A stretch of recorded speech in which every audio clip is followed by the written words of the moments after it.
If you're a Warriors fan, you know this feeling well. Each game seems like a test of patience, and we wonder if there's just one piece missing for everything to fit together.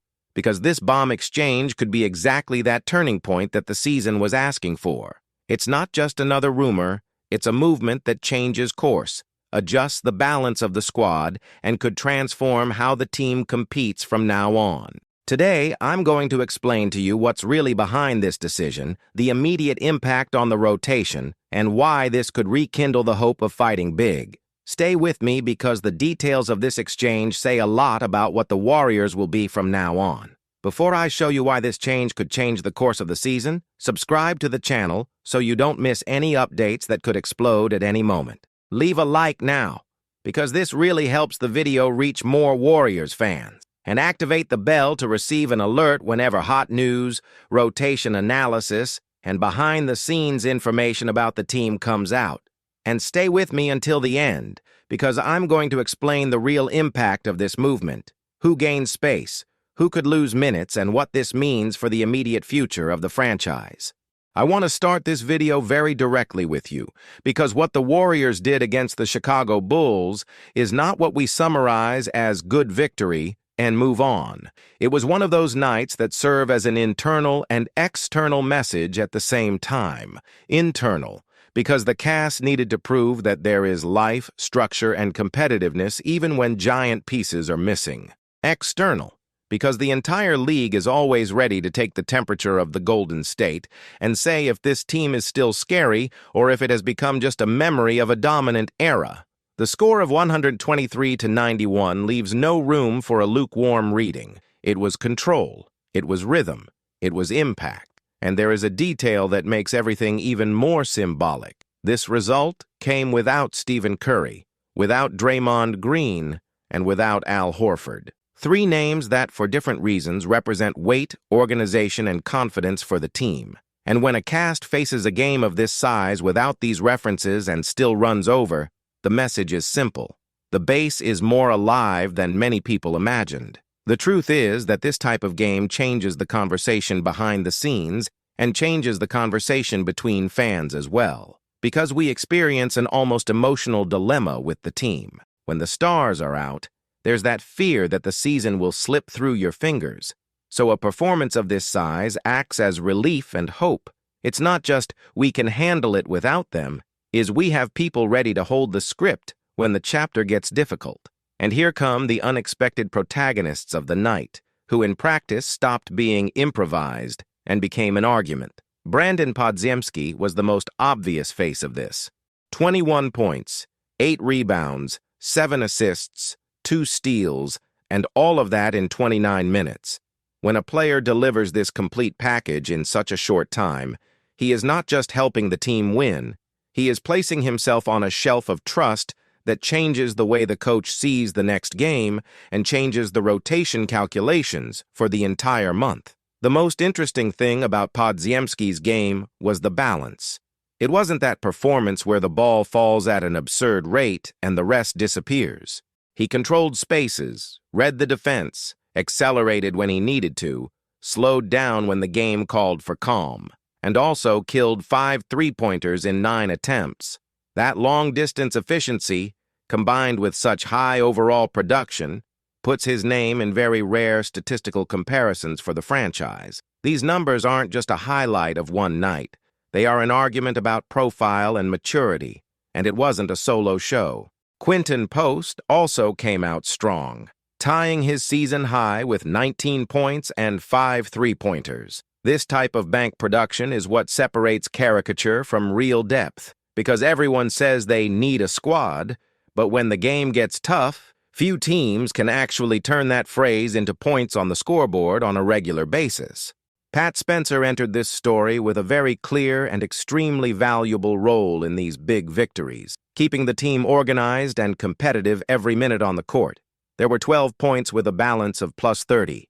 This number alone already says a lot about how much his presence helped the game become comfortable for the Golden State. Sometimes fans pass right by this type of contribution because it's not as flashy as a string of threes, but that is exactly what sustains a large victory. And there's also the Jimmy Butler 3 factor, returning from a knee injury and already recording 19 points, 8 rebounds, 6 assists, and 2 steals. The point here is not just the statistical line. It is the symbol that parts of the secondary cast can also become important bridges when the team needs to go through turbulent times of Callan health and physical health. The game itself had a very didactic script. The Warriors started connecting three-pointers early with good movement, quickly reading the advantage, and with the discipline to take advantage of the first opening that the Bulls offered. That 11-2 start is a perfect portrait of a prepared team. No panic, no rush, just clean execution. And closing the first quarter at 38-25 was no accident.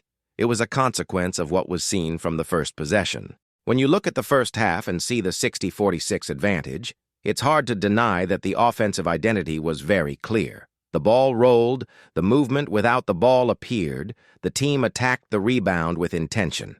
It's the type of performance that makes the coaching staff breathe and think, okay, even if the calendar gets tight, we have a model that works with different combinations of quintets. The Bulls tried to react in the third period, reducing it to 87-79, and that would be the classic moment in which a team without its main stars could feel the weight. But Golden State responded with a 24-5 run early in the fourth quarter. This is not just talent, it's competitive maturity. It's the difference between surviving the storm and closing the matter for good. Defensively, the package was equally strong. Dominating rebounds 51-38, holding Chicago to 36% shooting and keeping the opponent below 100 points for the third consecutive game show a very solid collective commitment. And here comes an important aspect. When the attack is praised, the defense sometimes takes a back seat. But for a team that wants to be truly relevant in April and May, this defensive focus is what builds the way. This all reinforces an idea that, in my view, is being consolidated this season. The coaching staff managed to create an environment in which the player knows exactly what his role is and understands that his chance can come at any moment. The squad becomes more competitive on the inside, and the team becomes more stable on the outside. And in a scenario of injuries, physical maintenance, and adjustments for playoffs, this is worth its weight in gold. But while the court brought a night of collective affirmation, behind the scenes there was a topic that moved the fans and the management: Jonathan Kuminga. He didn't take the court against the Bulls. It was a DNP due to the coach's decision, even though he was healthy. And when this happens to a talented young man who was already seen as a piece of the future and the present, the debate explodes. Steve Kerr explained that the decision came from internal competition and game strategy. And this explanation makes sense within the NBA's logic. Apart from the absolute superstars, almost everyone lives cycles of minutes that rise and fall depending on the context. Even so, the timing of this DNP matters, because Kuminga comes from a period of contract negotiations full of noise and reports of wear and tear. The perception circulating is that there is a silent tension about his long-term fit within the current structure. And when a player in that position loses space in a symbolic game, the issue stops being just technical and becomes strategic. What makes this issue even more relevant is the possibility of exchange until the February deadline. There are indications that the Golden State can indeed listen to proposals and establish market scenarios. And there is an important contractual issue there because his trade eligibility would only be released in mid-January. Then the clock starts to work silently, but very concretely. On the player's side, the public stance has been professional. Kuminga has repeated that he is ready, that he continues his preparation, and that the most important thing is for the team to win. This type of speech, when supported by real maturity, prevents the locker room from becoming a scene of noise and helps the coaching staff navigate these decision weeks with less friction. On the franchise's side, the dilemma is a classic one for an ambitious team, developing young talent without locking in squad flexibility and maintaining immediate competitiveness without ignoring the financial future. The contract, with its details and salary cap implications, adds layers to the puzzle. Now, looking at the next challenge against the Minnesota Timberwolves, the conversation takes on a new tone. because it is expected that Curry will resume training in the middle of the week and that Green and Horford will also be able to return. And when these pieces return, the rotation changes face. The space of minutes becomes tighter, responsibilities are redistributed, and the real test of the cast becomes different. The question that remains is simple and at the same time difficult. How can we maintain the energy and confidence we saw against Chicago when the biggest names return to center stage? Because the depth of the cast only becomes a real advantage if the team manages to integrate these layers without losing rhythm, without creating insecurity, and without dismantling the fluidity that the supporting actors have built. Podziemski, Post and SP Ensor have already shown that these are not just emergency solutions. They have shown that they can be real competitive tools. And this is important for a team that needs to survive the normal fluctuations of a long and difficult season.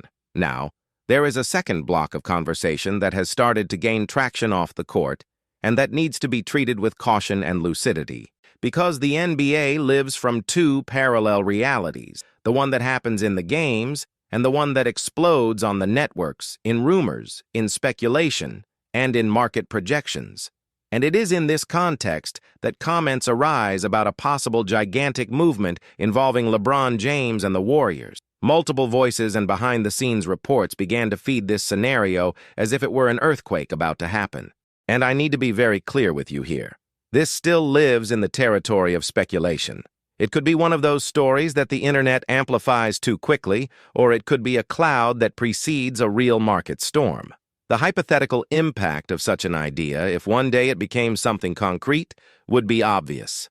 Combining LeBron's gravity with the Golden State's winning culture and offensive system would change the team's ceiling overnight. The entire league would need to recalculate its own route. That's why this story generates so many clicks, so much discussion, and so much emotion. But this is also precisely why we need to look at the logic, exchange cost, squad fit, defensive balance, leadership adjustments, financial impact. It's not a simple equation. Still, it cannot be denied that the simple fact that this rumor is gaining traction in the public conversation reveals something about the franchise's current situation. The market sees the Warriors as a team that could be one audacious decision away from changing the course of the championship.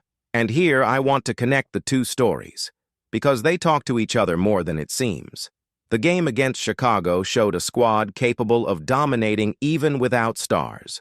The debate about Kuminga and market speculation show that the franchise may be in the middle of a strategic transition, trying to balance now and tomorrow.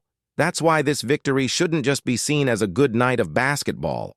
It can be a sign that the organization is building a scenario in which any major decision that comes forward will have the basis to work. Whether it's maintaining the group and focusing on internal growth or adjusting parts to raise the competition ceiling this season. In the end, that's what makes everything so interesting at this moment for the Warriors. There is no single possible reading. There is a squad that responded on the court with personality. There is a young talent at a crossroads of minutes and contractual future. There is a calendar about to test the reintegration of stars. And there is, as always in the NBA, the possibility of a market movement that transforms the championship in the blink of an eye. If you follow the Golden State closely, you know that the next few weeks could define much more than a few isolated results. They can define the team's narrative until the end of the season. And the way the coaching staff will adjust the rotations, how the supporting players will maintain their level, and how the management will respond to the market will say exactly what the franchise's real ambition is now. So keep the image of that game against the Bulls, because it can become a reference when the conversation about depth, exchanges, and objectives becomes more intense. And if the Warriors manage to maintain this standard of intensity and tactical clarity, the season will take on a new design, not just because of what the stars do, but because of what the entire cast has proven they are capable of sustaining. And that is exactly why this matter does not end here. He's just starting to get really serious. And that's what makes this moment for the Warriors so dangerous for the league and so exciting for those who follow it closely.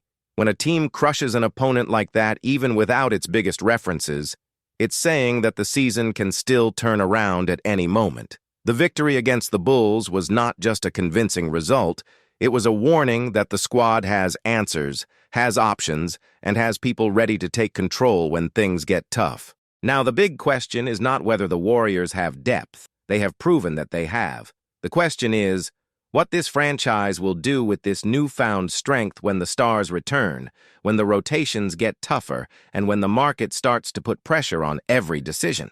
Because from here, any adjustment can be decisive.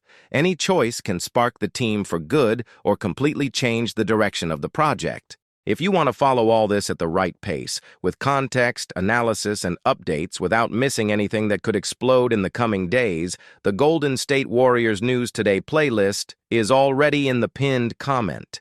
Click there now and watch in sequence because this story is escalating quickly, and each video on this playlist connects the pieces that the rest of the internet throws around loosely and without depth. Go to the pinned comment and follow the Golden State Warriors News Today playlist to stay up to date with absolutely everything.